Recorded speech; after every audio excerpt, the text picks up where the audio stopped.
soalan saya nombor 6. Silakan Yang Berhormat Menteri Digital untuk menjawab. Terima kasih, Yang Ditua.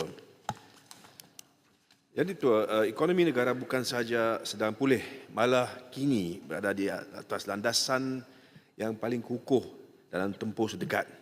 Segala indikator utama membuktikan bahawa keberhasilan ini adalah hasil langsung daripada ketekasan tadbir, urus dan dasar ekonomi madani yang sentiasa meletakkan kebajikan rakyat sebagai keutamaan.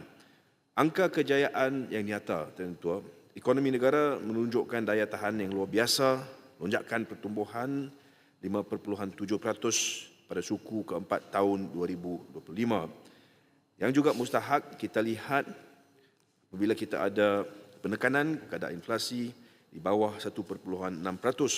Selain itu, kadar pengangguran pula jatuh ke paras 2.9%, iaitu paras terendah yang berhormat dalam tempoh 11 tahun. Ini adalah bukti jelas keberhasilan kerajaan dalam sediakan peluang pekerjaan dan juga menjamin kestabilan hidup rakyat. Dari sini, semangat kejayaan yang kita lihat, Kementerian Digital juga melalui MDEC terus komited untuk memastikan bahawa lonjakan ekonomi digital ini inklusif selaras dengan KPI ekonomi digital yang mana kita hendak mencapai sumbangan sebanyak 30% yang berhormat kepada KDNK menjelang tahun 2030. Ini selaras dengan aspirasi negara AI 2030 yang diumumkan oleh Perdana Menteri semasa membentangkan rancangan Malaysia ke-13. Di bawah Belanjawan 2026, Tuan Ketua, kerajaan telah pun memperuntukkan sebanyak 53 juta ringgit Malaysia sebagai Geran Pecutan Malaysia Digital ataupun MDAG yang dikendalikan oleh MDEC. Peruntukan ini, Tuan Ketua, akan digunakan untuk memenuhi komitmen pembayaran kepada penerima geran yang telah pun diluluskan sebelum daripada ini. Berdasarkan data sehingga 13 hari bulan Januari tahun ini, baki komitmen geran ini akan diperuntukkan kepada 47 syarikat teknologi. Daripada jumlah tersebut, sebanyak 28 syarikat adalah penggiat teknologi kecerdasan buatan ataupun AI dan Internet of Things, IoT. Ini termasuklah syarikat dalam sektor digital creative tech yang menyokong pengkarya industri kreatif kita agar mereka mampu bersaing di peringkat global dengan teknologi yang terkini. Secara umum, yang berhormat dan Ketua, kriteria bagi memohon geran MDEC merangkumi pendaftaran syarikat di bawah Akta Syarikat 1965 atau 2016, modal saham terbitan minimum mengikut program serta rekod kewangan yang bersih. Walau bagaimanapun, peruntukan 53 juta ini adalah khusus untuk menyelesaikan baki komitmen geran MDAG sedia ada. Sebarang syarat permohonan untuk geran baru adalah tertakluk kepada keperluan semasa geran yang akan ditawarkan selepas daripada ini.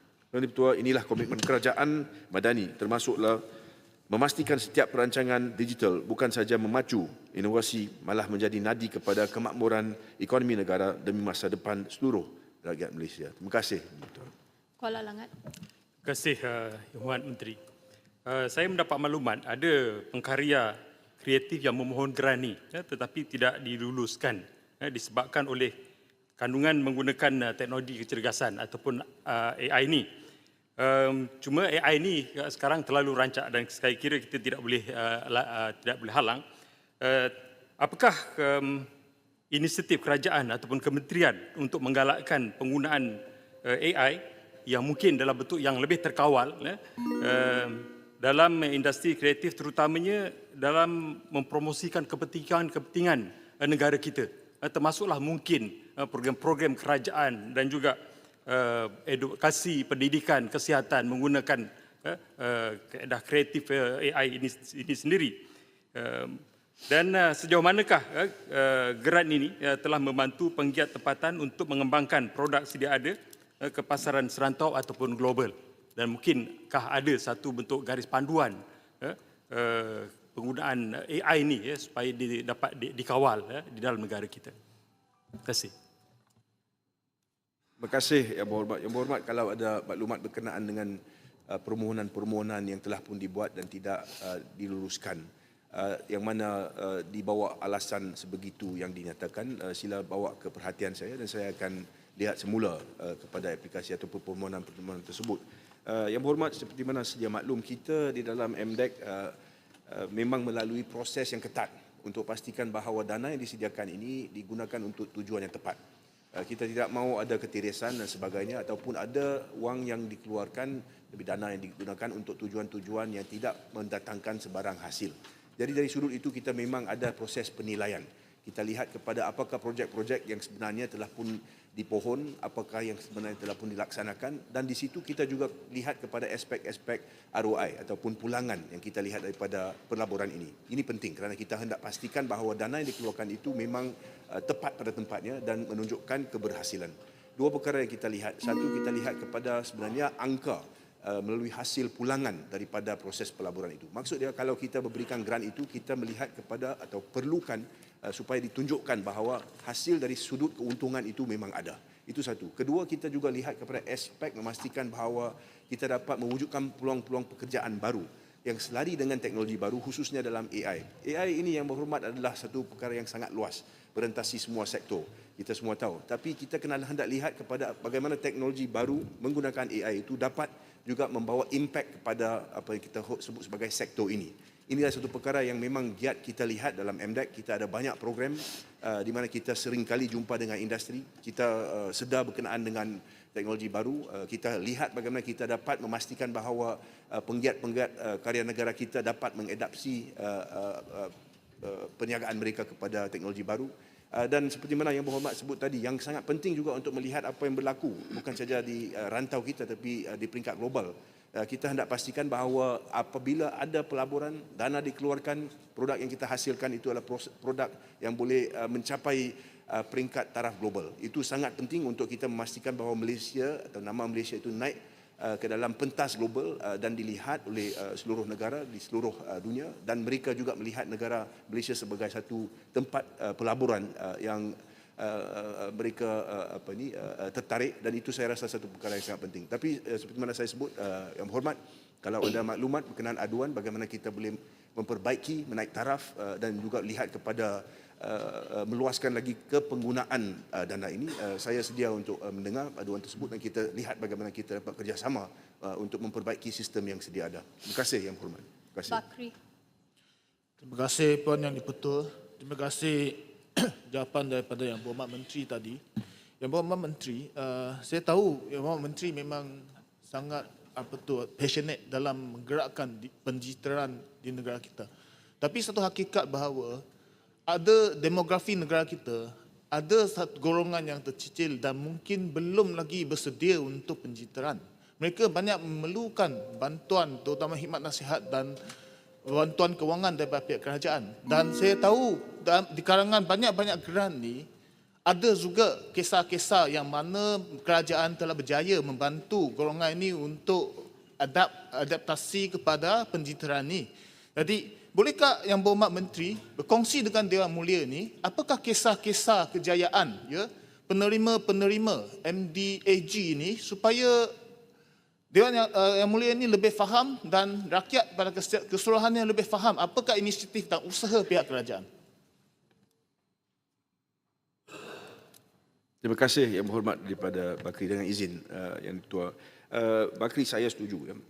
Baru-baru ini saya ada peluang untuk pergi ke acara WEF di Davos. Di situ satu daripada perbincangan yang dibawa adalah berkaitan dengan bagaimana kita perlu pastikan bahawa pelaburan yang kita buat untuk teknologi baru dan juga penekanan yang diberikan oleh kerajaan untuk kita dapat melebarkan teknologi dalam sesuatu negara itu dapat dirasai oleh rakyat. Ini sangat penting. Dan itu sebab apabila kita lihat kepada pendekatan yang dibawa oleh Yang Amat Berhormat Perdana Menteri, ya, beliau melihat dan beliau seringkali mengingatkan kita supaya pastikan bahawa kita fokus kepada target group. Kita tidak hendak ada keadaan di mana perbincangan itu sangat luas. Sedap untuk kita dengar, tetapi memang tidak ada kesan dia terhadap kumpulan-kumpulan yang memerlukan bantuan ini. Jadi kerajaan melalui Kementerian Digital melihat kepada impact khususnya untuk tahun ini. Bagaimana kita boleh pastikan bahawa dana yang ada, teknologi yang ada, yang pengetahuan yang kita tahu berkenaan dengan semua ini dapat disalurkan kepada kumpulan-kumpulan tertentu. Jadi saya nak berikan pengesyoran kepada Yang Berhormat dan semua yang berhormat Dewan ini bahawa kita memang melihat kepada itu, kita hendak pastikan bahawa teknologi yang baru ini dapat sampai kepada kumpulan-kumpulan yang memerlukan. Buat tujuan soalan di hadapan kita hari ini, beberapa contoh dapat saya berikan. Yang Ketua. Saya akan ringkaskan, memang ada banyak, tetapi di antara mereka yang berhormat adalah Custom Group. Custom Group ini adalah platform e-dagang kereta terpakai terkemuka di Asia Tenggara, beroperasi di Malaysia, Indonesia, Thailand dan Singapura. Melalui sokongan dana pelaburan yang disalurkan daripada MDAG, syarikat ini berjaya mencipta 101 pekerjaan berpengetahuan dan mencapai keuntungan yang meningkat lebih 50% dalam tahun 2024. Lebih membanggakan, Tuan Ketua, Custom juga telah berjaya menembusi pasaran antarabangsa dan menjalinkan kerjasama strategik bersama nama besar seperti Mitsubishi dan JACCS dari Jepun. Selain daripada itu, kita ada Kido Care, sebuah syarikat penjagaan kanak-kanak berteraskan teknologi yang menyediakan platform inovatif yang menghubungkan ibu bapa dengan pengasuh terlatih. Ya, inisiatif ini bukan sahaja memudahkan akses kepada penjagaan kanak-kanak yang berkualiti, malah turut menyokong peningkatan penyertaan wanita dalam tenaga kerja. Ketiga, kita ada Day3 Digital, peneraju dalam proses perniagaan atau BPM yang pernah memenangi pelbagai anugerah dan juga menonjol sebagai pakar dalam membentuk pengalaman pelanggan, pemasaran digital serta otomasi. Selain daripada itu, izinkan saya hanya sebutkan dua lagi, iaitu Microcross Group yang menjadi peneraju utama dalam penyelesaian komunikasi dan pembayaran digital sepadu untuk perniagaan, dan juga Inspedia, iaitu peneraju industri animasi 2D tempatan dengan pengalaman lebih daripada 20 tahun. Mereka telah pun membina reputasi cemerlang dengan pelanggan antarabangsa seperti Netflix, Apple TV Plus dan juga Cartoon Network. Dengan pelaburan sebanyak 6.1 juta, syarikat ini juga telah pun melihat pekerja-pekerja berpengetahuan baru dan terus berkembang pesat. Ini adalah contoh-contoh, memang ada senarai yang lebih luas. Saya sedia untuk membekalkan kepada yang berhormat sekiranya diperlukan. Terima kasih, Yang Tua. Saya jemput Tuan Roy Angau Anak Kingkoi, Lubok Hantu. Terima kasih Puan Ketua. Salam saya nombor 7. Jemput Yang Berhormat